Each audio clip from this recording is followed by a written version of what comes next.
Hello, my name is Julia Streets and welcome to DiverCity Podcast, talking about equality, inclusion and diversity in financial services.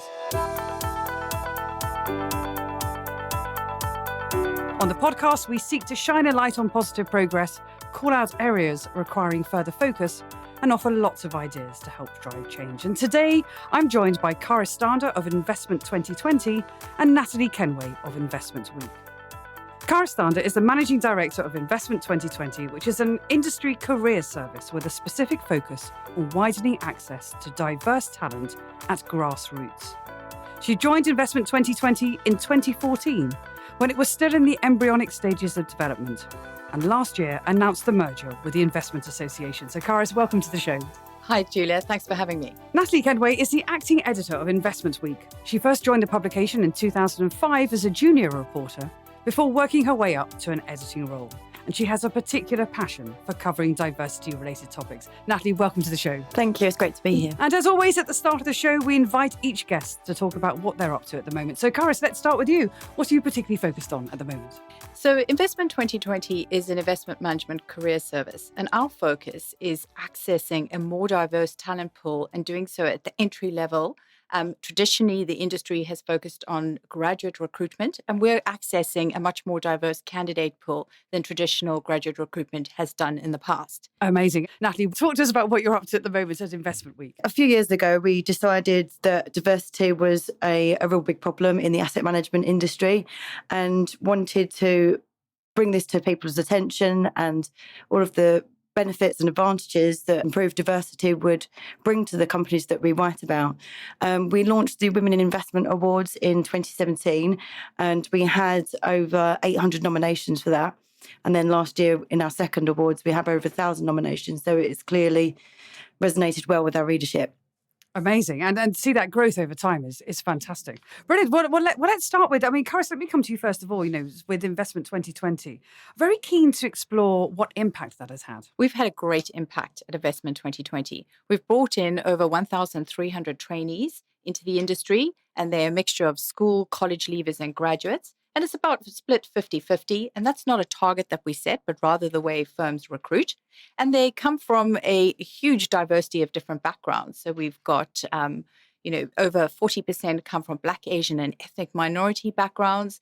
Those who come from university, about 57% come from non-finance faculty backgrounds. Many of them are first in their family to go to university. We've got about 38% women. So there's a huge diversity of the young people who come in. But what for me really resonates is the feedback we get from firms. They say these young people bring with them they are willing to learn, they roll up their sleeves, they're super excited, believe this is a fantastic opportunity and recognize that they probably wouldn't have got an opportunity to access our industry had it not been for the program. Because I think unintentionally over time, our entry-level points have narrowed in terms of the diversity of the intake and make it actually quite impenetrable for many people. So the feedback we get from firms is really important because this is about something that it demonstrates worth to the business. And these young people come on a one-year trainee program. They're not guaranteed a permanent position. It's up to them to really prove that they are of value to the business.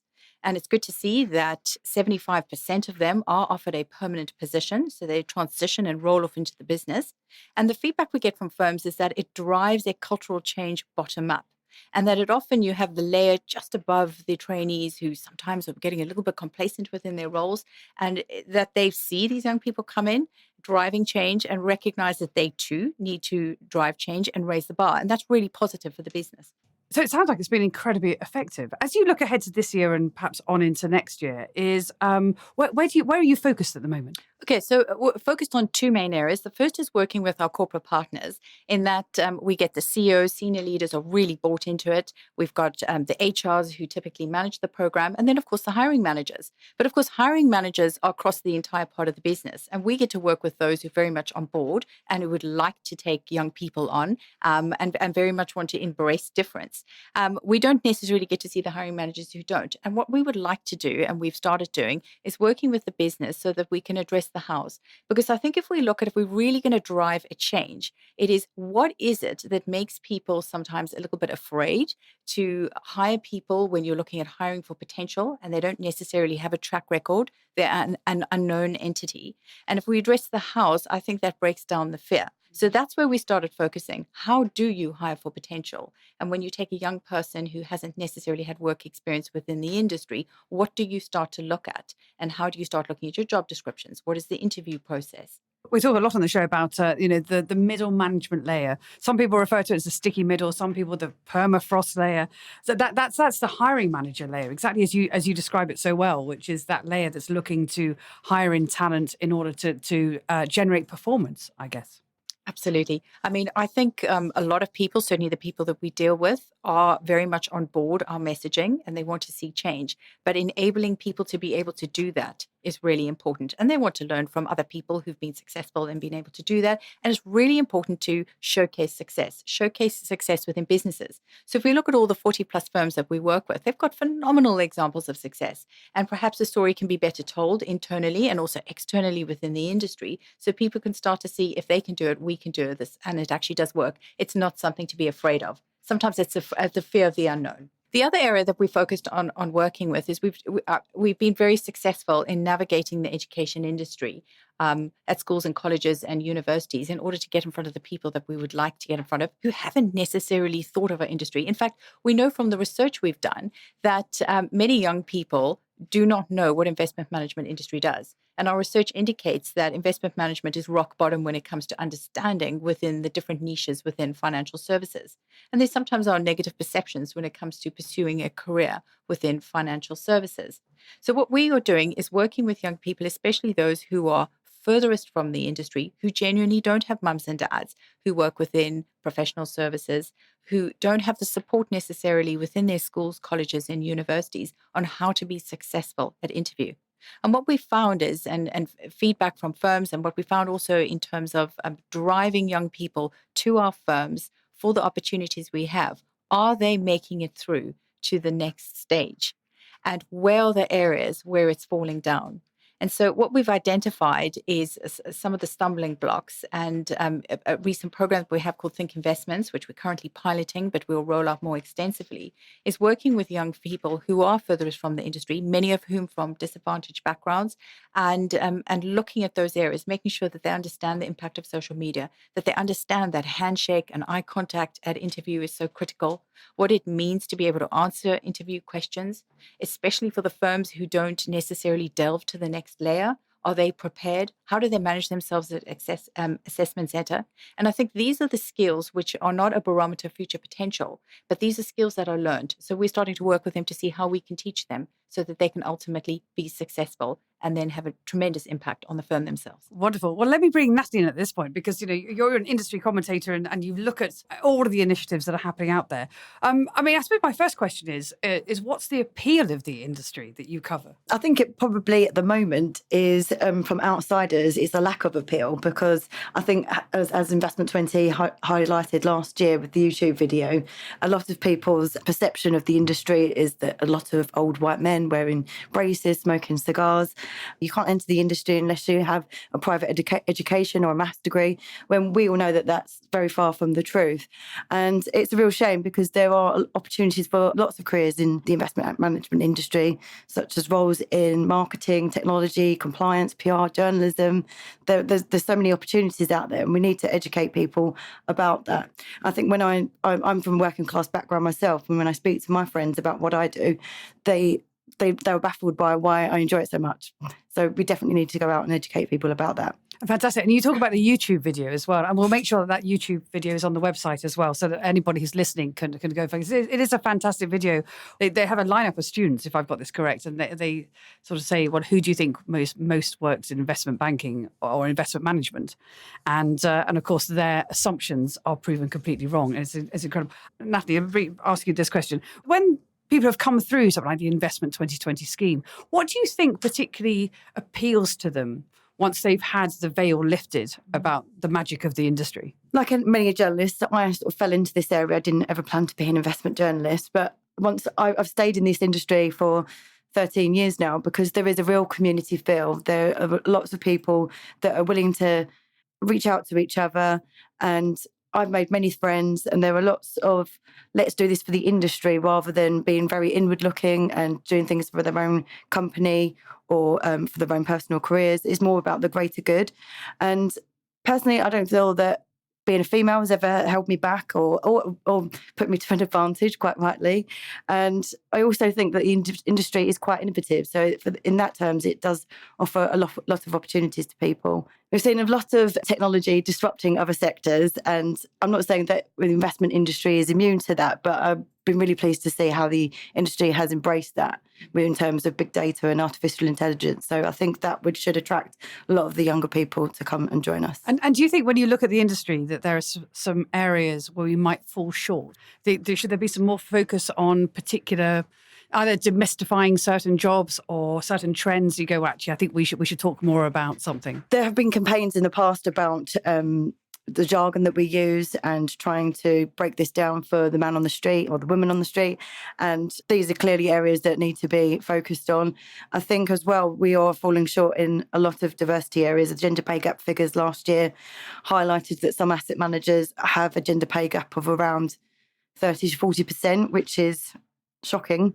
And from what I've seen that have been published so far this year, they haven't really improved much at all. And do you think people are paying attention to that? Are you seeing some good practice in recognising that there's a gap and helping firms to fill it? There is a real mixture of companies, I think, that there are those that are doing a hell of a lot to improve diversity within their own firms and the wider industry, and also the stock market. We've got people like Fidelity who have carried out a lot of research on the female investor and how to embrace more females into the investment community. L&G Investment Management and Hermes have decided to use their investment clout to vote against all male boards or where females are not highly represented. And the L&G Investment Management team have also launched the Girl Fund, which some people have said it's quite gimmicky, but it will only invest in companies that have meet certain diversity criteria. And I think for a company that has £1 trillion in assets under management, that's going to have far-reaching impact, hopefully. Yeah, and money talks. That's the truth of the matter is, and if that's beginning to have an impact, and suddenly we hear that across the board, where regulators are paying more attention, legislators are paying more attention, and investors are paying more attention in terms of where they put their money as well. So I'm really interested. I'm going to open up the question to both of you, which is what are we learning along the way? There's a wonderful initiatives. There's certainly a great focus on it. There are some areas, exactly as you were saying, Natalie, that some organisations are really thinking about it.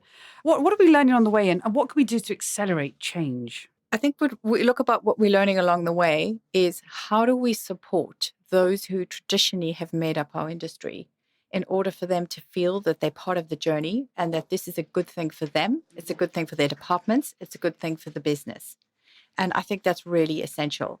And make sure that we influence and we get that greater buy-in, and that it is well understood that embracing difference is important and is lifeblood of the investment management industry. It's really important we don't alienate anybody along the way. Absolutely, yeah, I agree with that. And Natalie, is that what you think about in terms of how organisations are embracing change and accelerating change? I think it's really important that we do empower the broader workforce to support our diversity aims, and that includes, like you've already talked about, the middle management. And while we're being diverse, we also need to remember to be inclusive. And that's why on Investment Week, we've celebrated International Women's Day and International Men's Day. We need to, the male role models within the industry are really important. We need them to champion our cause for the rest of the workforce to back it as well. So I think a really key thing is about how do we extend even further?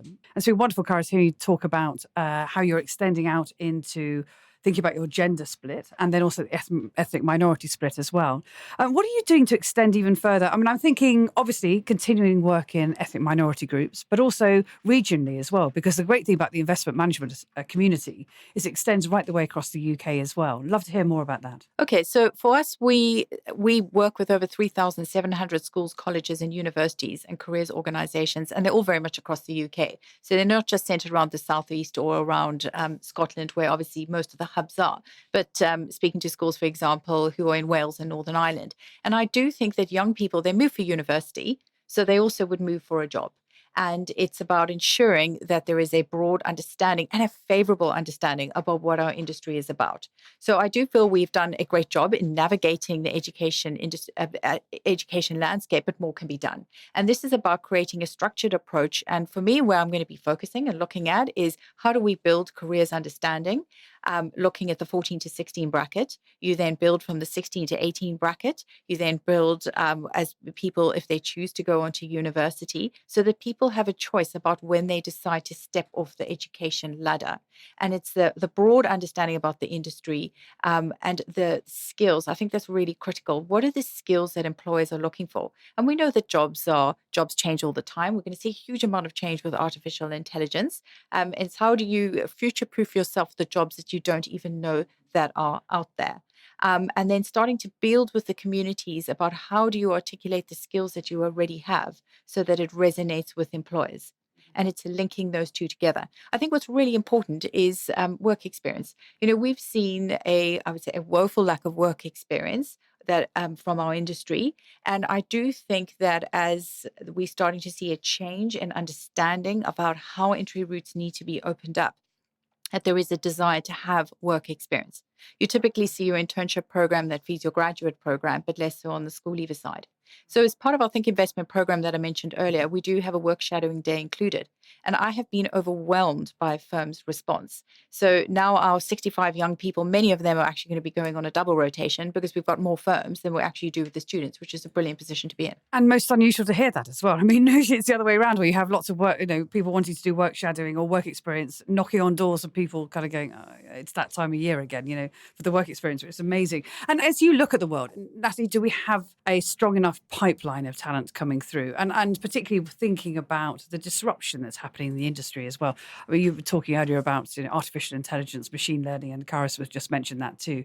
Do you think we've got the talent we need today? I think it's really encouraging to hear what Karis and Investment20 are doing, and to use the words of City Himes Bedfordshire, we need to continue to bang the diversity drum to get that talent pool through, educate people about how important the investment industry is as the role it plays in society and people's everyday lives. Wonderful. So let's take a moment to turn to Cynthia and Robert for some research to support today's discussion. The 2017 Robert Walters research paper explored strategies that employers can use to access more diverse talent pools in order to create a workforce that is more diverse and inclusive. In this study, 45% of employers believed their current recruitment tools were ineffective at helping diverse candidates find a company which was a good fit. 52% of employers did not ask recruitment consultancies to provide a short list of diverse candidates. Over a third of employers made use of university job fairs to source talent, but only a fifth promote themselves at job fairs not aimed towards graduates or undergraduates. Companies that don't attend these job fairs may be limiting the range of potential candidates they come into contact with. The graduate market in 2018 is an annual review of graduate vacancies and starting salaries at some of the UK's largest employers. The analysis of graduate vacancies showed the top 3 graduate employers. Banking and finance was in third place. The industry hired 3.4% fewer people than they did in 2017. The armed forces were in second place, hiring 5% more people in 2018 compared to 2017. Accounting and professional services is at the top of the list, hiring 6.3% more people in 2018. Thanks, Cynthia and Robert. And links to the research can be found on our website, www.diversitypodcast.com. And don't forget, that's diversity with a C, not with an S. diversitypodcast.com, where you can find all our episodes and sign up for early notifications of future recordings. Please do follow us on Twitter at DiversityPod. And Diversity Podcast is available on Bright Talk and all good podcast channels. We'd love a rating. It helps promote the show. So let's just come in there. So this has been a very positive conversation and I've been very encouraged by what we've heard. But I still have to say that, it's not uncommon to walk into a conference, an investment management conference, and find that it's an all-white male panel. And in fact, if you look at investment teams, they quite often will still be of a certain genre, as in all white and male, basically. I mean, you must go to so many events, Natalie. I mean, is that your experience as well? Yes, unfortunately, after the Women Investment Awards last year, when we were getting a lot of positive feedback for championing the diversity cause, I attended a launch event of a investment company, and the speaker asked the investment team to all stand up for the purpose of networking after, and all white men stood up. But the speaker said that the company is inclusive because even the women on reception have a stake in the business. So this just highlights that we really do have a long way to go in terms of changing the industry's representation and mentality. And what can the industry do to change, to pick up on that point, and what should we be doing? I mean, that example is really shocking. And perception matters. We need to make sure as an industry that we're putting a positive window and a positive face on the industry. Can we genuinely say that we can see examples, if we just look, for example, at firms' websites, of inclusivity? Do we see images of women in senior positions? Do we see images of ethnicity? Do we see images of LGBT+? When we look at the executive teams and the board, do we see diversity sitting there? And I think it's really important that people consider what they put out there and how they portray themselves. So just talking about it and saying that we are, it's in our DNA, that's just words. You need to actually demonstrate it. And I think that is what, certainly if I look at it from the lens of young people and thinking of our industry, they're not silly. They can see if it's just words, and they actually want to see what the firm is doing. So while you can't necessarily wave a wand and make change the way we would like to see it, certainly in 5 to 10 years' time, but what you can do is demonstrate what you are actively doing and how you are showcasing this as part of your achievements and what you are proud of. And I think one of the things that I'm really optimistic about is watching those male role models step forward and really kind of take the lead and get involved in diversity, because this is also, it's partly about recruitment, but it's also about retention and motivation within organisations and corporate culture as well. I have to say, it's been the most fascinating discussion. I just want to take a moment to thank you both so much for being involved today. Thank you for being on the show. Thank you. Thank you very much.